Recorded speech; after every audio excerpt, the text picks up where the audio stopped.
옛날 옛적 한국의 작은 마을 순창에는 아름답고 신비로운 산들이 주변을 둘러싸고 있었다. 그 중에서도 가장 높은 봉우리가 있는 산은 마을 사람들에게 신성한 존재로 여겨졌고, 그 산에는 산신이 거주한다고 전해졌다. 산신은 마을과 그 자연을 수호하는 중요한 존재로 여겨졌기에 사람들은 매년 정성껏 산신제를 지내며 산신에게 감사를 표하였다. 어느 날 젊고 용감한 사냥꾼 준호가 그 산에 올랐다. 그는 마을에서 가장 유능한 사냥꾼으로 알려져 있었으며, 그는 전설적인 산신의 존재에 대해 늘 호기심이 많았다. 이번에도 산신의 흔적을 찾아 떠났던 그는 주변에서 본 적 없는 신비한 노루를 발견했고, 도저히 놓칠 수 없어 뒤쫓기 시작했다. 노루는 준호를 이끌며 산 깊숙한 곳으로 데려갔다. 그곳은 마치 마법에 걸린 듯 자연의 섬세한 손길로 조각된 듯한 아름다움이 가득했다. 준호는 잠시 정신을 잃은 듯 넋을 놓고 경치에 빠졌다. 그 순간 그는 누구의 것이랄 것도 없는 부드러운 목소리를 들었다. 내가 이렇게 깊이까지 들어온 이유는 무엇이냐? 준호는 주위를 둘러보았지만 목소리의 주인은 모습을 드러내지 않았다. 그는 조심스럽게 대답했다. 저는 산신님의 존재를 확인하고 싶었습니다. 마을에서는 산신님에 대한 이야기가 전해져 내려오지만 저는 그것이 실제로 어느 정도인지 궁금했습니다. 그 순간 아름다운 여인의 모습으로 변신한 산신이 준호 앞에 나타났다. 그녀의 눈은 하늘처럼 깊고 목소리는 바람 소리와도 같았다. 산신은 미소를 지으며 말했다. 필멸의 속성을 가진 자들이 내 존재를 확인하려고 하는 것은 드문 일이 아니다. 너의 용기가 가상하니 나는 너에게 마을을 더욱 번영하도록 하는 지혜를 하나 주겠다. 그녀는 곧 희귀한 야초가 자생하는 비밀의 장소를 알려주었고, 마을에 큰 혜택을 주게 될 방법을 설명해 주었다. 준호는 그 지혜를 받아들여 산을 내려갔다. 그는 돌아오자마자 그 비밀을 마을 원로들에게 알렸고, 마을은 약초제로 새로운 번영 위기를 걷기 시작했다. 사람들은 이 모든 변화를 산신의 은덕으로 여겼고, 매년 산신제에는 더 많은 정성과 감사의 마음을 담아 산신에게 경배를 올리게 되었다. 그 후로도 준호는 산에 오를 때마다 산신을 운명처럼 만나곤 했고, 마을을 위해 여러 가지 지혜와 도움을 받았다. 시간이 흐르며 산신의 이야기는 순창의 전설로 남아 후손들에 의해 꾸준히 전해져 내려오게 되었다. 그리하여 순창의 산은 단순한 산에 그치지 않고 마을의 수호자와 소통하는 신비로운 장소로 길이 기억되었다. 두 번째 이야기. 옛날 거제도는 작은 어촌마을로 바다와 밀접한 삶을 살아가고 있었습니다. 마을 사람들은 평화롭고 단란했지만 어쩐지 해마다 한 번씩 큰 풍랑이 마을을 덮쳤고, 그럴 때마다 사람들은 두려워했습니다.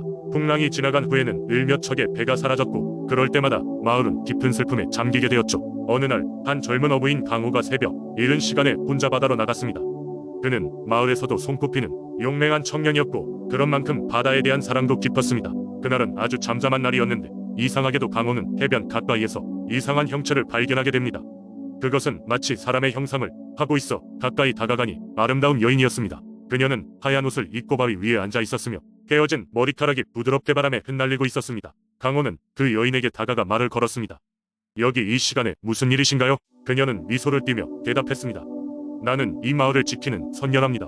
매년 불어오는 풍랑을 막기 위해 오고 있지요. 강호는 선녀의 눈빛에서 진실함을 느꼈고, 그녀의 이야기에도 금방 빠져들었습니다.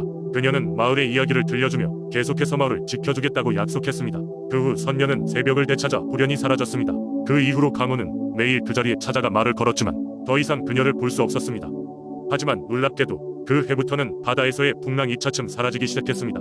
마을 사람들은 강호의 이야기를 전해 듣고 그 바위가 선녀가 지켜준다고 믿게 되었습니다. 강호는 생애 마지막까지 선녀를 다시 한번 마주하기를 소망하며 바위 곁을 지켰습니다.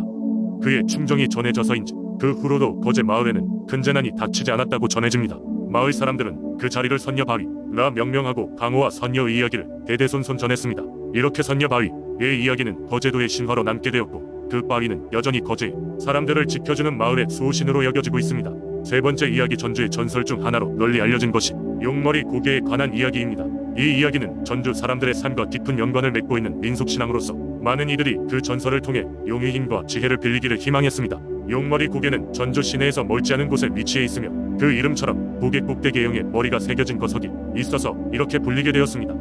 이 전설에 따르면 오래전 이 지역은 빈번한 가뭄과 홍수로 인해 문경민들이 고통받고 있었습니다. 그들은 하늘의 뜻을 거스르는 뭔가가 있음을 깨달고 이에 대해 종교적인 해결책을 찾기 시작했습니다. 그러던 중 마을의 한 노인이 꿈에서 엄청난 크기의 용이 하늘로 올라가는 환영을 보았습니다.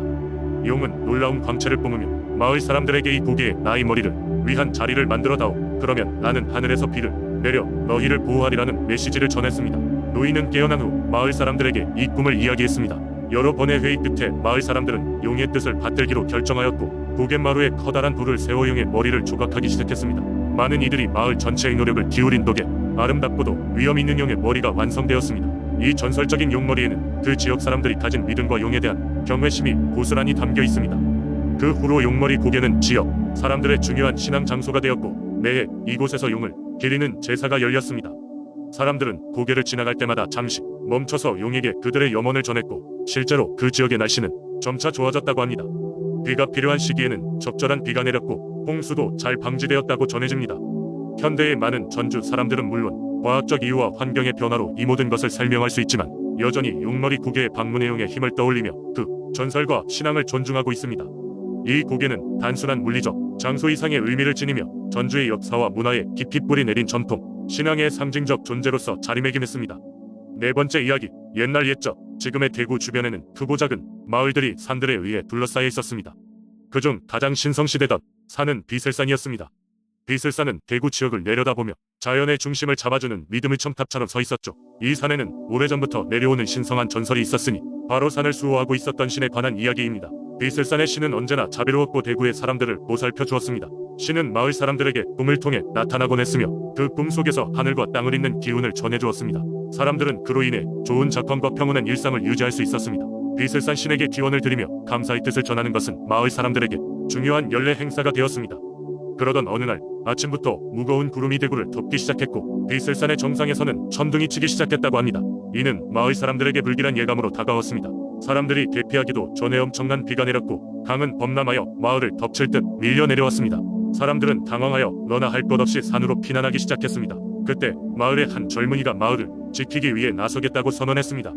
그는 비슬산의 신에게 직접 도움을 구하겠다고 다짐하며 비슬산으로 오르기 시작했습니다. 산길은 미끄럽고 위험했지만 강한 의지로 그는 드디어 정상에 닿았습니다. 그곳에서 그는 백발이 성성한 노인의 형상으로 나타난 비슬산 신을 만나게 되었습니다. 신은 젊은이에게 왜 그곳에 왔는지를 묻자 젊은이는 마을을 지킬 수 있도록 도움을 달라고 간청했습니다. 비슬산 신은 고개를 끄덕이며 너의 용기와 굳센 마음을 봐서 너희 마을을 도와주겠다고 말씀하셨습니다. 그 순간 산이 흔들렸고 비가 멈추더니 구름이 빠르게 걷혔습니다. 강물은 평온해졌고 마을로 돌아간 젊은이는 모두의 영웅이 되었습니다. 그 이후 마을 사람들은 매년 비슬산 신에게 제사를 올리며 그 은혜를 잊지 않았습니다. 이로 인해 비슬산은 더욱더 신성한 기운을 가지게 되었고 대구 사람들은 그들을 수호해주는 신에게 늘 감사하며 비슬산과 함께 영원히 조화를 이루며 살아가게 되었다고 합니다. 다섯 번째 이야기, 경상북도 영주에는 오래전부터 전해 내려오는 독특하고 신비로운 민속, 신앙이 있다. 그 이야기는 바로 두꺼비 바위에 관한 것이다. 두꺼비 바위는 영주의 어느 작은 언덕에 위치하고 있으며 이 바위를 바라보고 있노라면 마치 두꺼비가 땅 위에 앉아있는 것처럼 보인다. 그렇기에 마을 사람들은 이 바위를 두꺼비 바위라고 부르고 그에 얽힌 오랜 전설을 전하고 있다. 전설에 따르면 아주 오래전 이 땅에는 평화롭지만 가난한 마을이 있었다. 마을 사람들은 농사를 지으며 하루하루를 살아가고 있었지만 해마다 수확은 좋지 않았고 가뭄과 홍수가 잦아 점점 더 힘겹게 살아갔다. 그러던 어느 여름날 마을 어귀에 한 노인이 나타났다. 그는 남루한 옷차림을 하고 있었으며 마을 사람들에게 먹을 것을 구걸했다. 하지만 가난한 마을 사람들은 그를 바라보며 나눌 것이 없다고 고개를 저었다. 그때 마을의 한 젊은 여인이 노인에게 다가갔다. 그녀는 언덕 근처 작은 오두막에 홀로 살고 있는 여인이었고 비록 자신도 가진 것이 많지 않았지만 노인에게 자그마한 밥그릇 하나를 건넸다. 노인은 그 후위에 감동하며 밥을 먹고 그녀에게 말했다. 고마운 처자여, 너에게 보답하고자 평생의 복을 주겠노라. 그리고 마을에도 큰 이익을 줄 것이니 나를 따라오라. 노인은 그녀를 데리고 언덕 위로 올라갔다. 그가 손가락으로 가리킨 곳에는 바위가 하나 있었고 노인은 그녀에게 그 바위를 무엇으로 보느냐고 물었다. 여인은 잠시 바위를 바라보더니 두꺼비 같다고 대답했다.